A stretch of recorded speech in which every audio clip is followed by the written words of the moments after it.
በነገራችን ላይ አንዳንዴ እውነት ለመናገር የሆነ የማታምኑት ነገር ስትሰሙና ስታዩ ግን የምትወዛገቡት ነገር የለም። እውነት ለመናገር ስለዚህ ስለ አርቲስቱ ማረፍ ስሰማ ማለት ነው እንደኔ ውሸት ነው ምናምን አሁን ራሱ ኢቭን እያየው ማላምንበት ለምንድነው ግን እንደዚህ ማለት ማመን ራሱ ያቃተኝ እውነት ለመናገር የሆነ ቅስሜ ነው ስብር ያለ እና ምን ተማርኩ መሰላችሁ ቤተሰብ ከዚህ ከአርቲስቱ ሰማሃኝ በላይ ሰማሃኝ ነው ሰማሃኝ ማን ነበር እሱ ማለት ነው። እና እሱን በቅርብ ኢቢኤስ ላይ ያየቸው ምናምን ነገር ምናምን ቃለ መጠይቅ ሲደረግለት ምናምን አየሁት ማለት ነው በቅርብ ማለት ነው። ከዛ አሁን እንደዚህ አርፏል ምናምን የሚባል ዜና ሳይ ማለት ነው የሆነ ራሴ ጋር ምክክር ጀመርኩ። አስባችሁታል? ለምን አብዛኞቻችን አሁን እኛ ራሱ አረብ ሀገር ያለነው ምናምን በቃ ለከርሞ ወዲያ ምናምን ሰንበዲ ነው የምናስበው አይደል? ይሄን አድርጌው ይሄን ገዝቼው ይሄ ሳይኖረኝ ምናምን ቅብጥሬ እያልን አይምሯችን በብዙዎች እናጨናንቀዋለን። በተለያየ ነገር እንጨናነቃለን። ጭንቀት ደግሞ እንግዲህ ምን ያመጣል? ማዲያትን ያመጣል። የተለያየ ነገሮችን ያመጣብናል። አይምሮ መዛባትን ያመጣል ምናምን ነገር ይሄ ሁሉ ምንድነው የምንጨነቀው? በቃ ስለ ለከርሞ ወዲያው ምናምን ስለምናስብ ማለት ነው። ይሄ ደግሞ መሆን እንደሌለበት እኔ በብዙ ሰዎች እየተረዳሁት ነው እያየሁት ማለት ነው። እኛ በዚህ እድሜያችን ስንት ተቀምጠን እንኳን ስንቶችን እንትን አልናቸው የሆነት እና የሆነ አንዳንዴ ከጧት ተነስታችሁ ስልካችሁን ስትከፍቱት ፌስቡክ ምናምን ቲክቶክ ላይ ስታዩ የሆነ ጆሮአችሁን ጨው የሚያደርግ ነገር ስትሰሙ ግን የሆነ ሞራናችሁ ስብር ብሎ አያውቅም ግን ቤተሰብ እና በቃ ህይወት ለነገ ሳይሆን በቃ ለዛሬ መኖር እንዳለብን ነው የተረዳሁት። የሆነት በቃ ቅስሜ ነው እንክት ያለ ውሸት ሁሉ እየመሰለኝ አስባችሁታል? አስክሬኑ እየሄደ ኦልሬዲ ቤተሰቦቹ ምናምን በሶሻል ሚዲያ ተለቆ 3 ቀን ሆኖት ራሱ እንዴት ነው ማመን አልቻልኩም። የሆነት ብዙም ጊዜ እኔ አረብ ሀገር ላይ ሁኜ የሱ ሙዚቃ በጣም የምወደው ያበልያ ወጣ ኮበሌ ዳባትን ስራ ምናምን ጭሱን አባሪው የሚለው በጣም ብዙም አልችለውም እንጂ በጣም ነው የምወደው ብዙም ጊዜ ለቅርብ ጊዜ ማለት ነውና እውነት ለመናገር ብቻ ማወራው ራሱ ነው የጠፋብኝ። እግዚአብሔርን ህይወት በቃ ይቺ ነች ህይወት። ግን እኮ ይሄንን ነገር እያየን አሁን ለምሳሌ ብዙዎቻችን ከእንደዚህ አይነት ነገር አንማርም በእውነቱ ከሆነ ማለት ነው።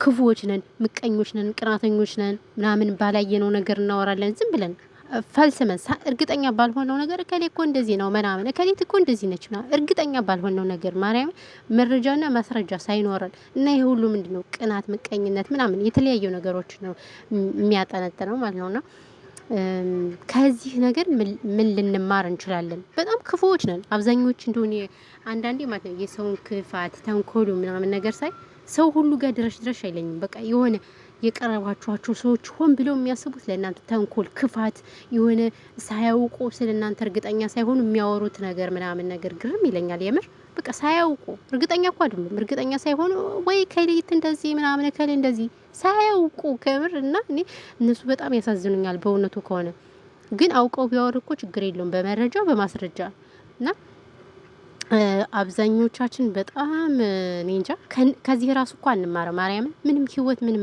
ምንም ስለ ህይወት አጭር እንደሆነች አንማርም። አብዛኞቻችን በተንኮል በክፋት በተለያየ ነገር የተሞላንን የሆነት እኔ አንዳንዴ ይሄንን ነገር ሳይ በቃ ከሰው ራሱ ቅረቢ አይለኝም። የሆነ አውሬ ታውቃላችሁ?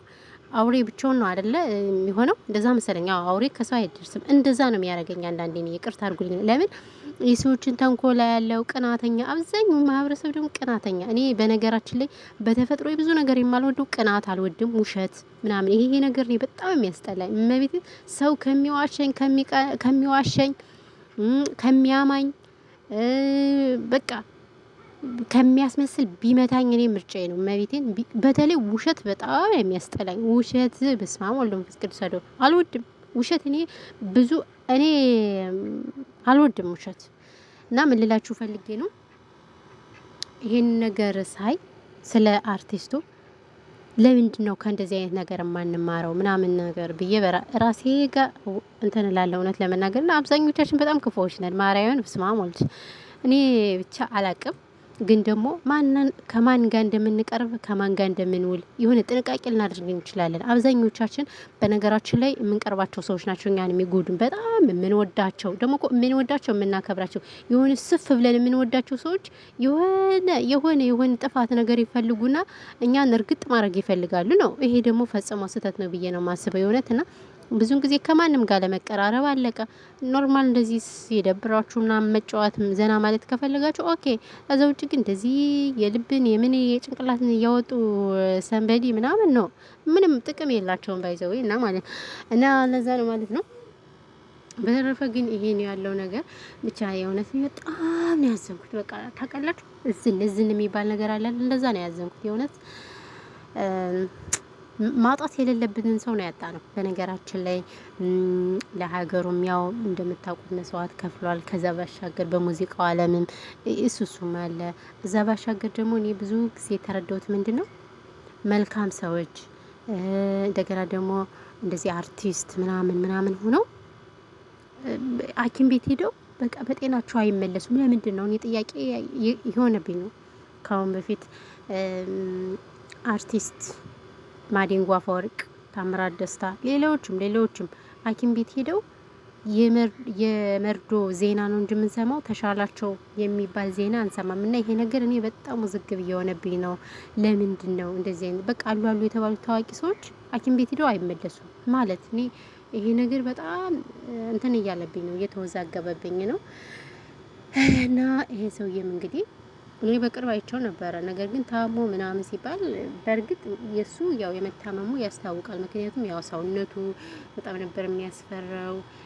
እንደገና ደግሞ ፊቱ ራሱ ሰውነቱ እንደዛ ብክትክት ብሎ ፊቱ ደግሞ የሆነ አጥንት እጁ ምናምን ግን አንዳንዴ እኮ እግዚአብሔር ግን በስማም ይሄ በጣም ነው እንትን ያለኝ በእውነቱ ከሆነ ያሳዘነኝ ማርያምን በስማሙት ለምን በቅርብ በኢንተርቪው እያየሁት እንደውም ለምን ሰጠሽ የሚባለውን ዘፈን ለምን ሰጠሽ የሚለው ለራስህ አይሆንም ምን ሰጠህ ብለህ አዘፍን ምናምን ብለውት እሱን እየሳቀ ነበረ ሲናገር የነበርና በቃ ህይወት እንዲነች ያምር ህይወት ማለት በጣም አጭር ናት። እውነት ለመናገር ከምር በጣም ነው ያዘንኩት። እና አብዛኞቻችን በቃ ተንኮለኞች ነን። ተንኮል ከዚህ ራሱ ልንማር ይገባናል። ማርያምን በቃ ነገ ሞት እንዳለ ሁሉ እንረሳዋለን። በጣም ብዙዎች በቃ የክፋት ጥግ ታውቃላችሁ። እንደዛ በቃ አይምሯችሁ ቆሸሸሽ ያላል አይደለ? የሆነ ጥቁር መጋረጃ ያው አያምርማ። እንደዛ ናቸው አንዳንዶች በእውነቱ ወስማሙ እና ለዛ ነው ብቻ በጣም አዝኛለሁ። በጣም ነው የተሰማኝ። ማመን ነው ያቃተኝ በጊዮርጊስ ምንም አሁን ራሱ አላምንም የምር ብቻ ከባድ ነው። ለማንኛውም እኔ እንደዚህ ያልሆንኩ እንግዲህ ቤተሰብ እናት አለ፣ ሚስት አለ፣ ልጆች አሉ። ብቻ እንግዲህ መጽናናቱን ፈጣሪ ይስጣቸው ነው። ምን ሌላ ምን ይባላል? መቼም ሞት በብር አይገዛም አይደል? በብር የሚገዛ ቢሆንማ ስንቱ በተገዛ ነበረ። የእውነት ስንቱ ግን ምን ዋጋ አለው? እና ለዛ ነው። በተረፈ ግን ሁላችሁንም ሰላማችሁ ብዝት ተረፍረፍ ይበሉልኝ በያላችሁበት የዓለም ዳርቻ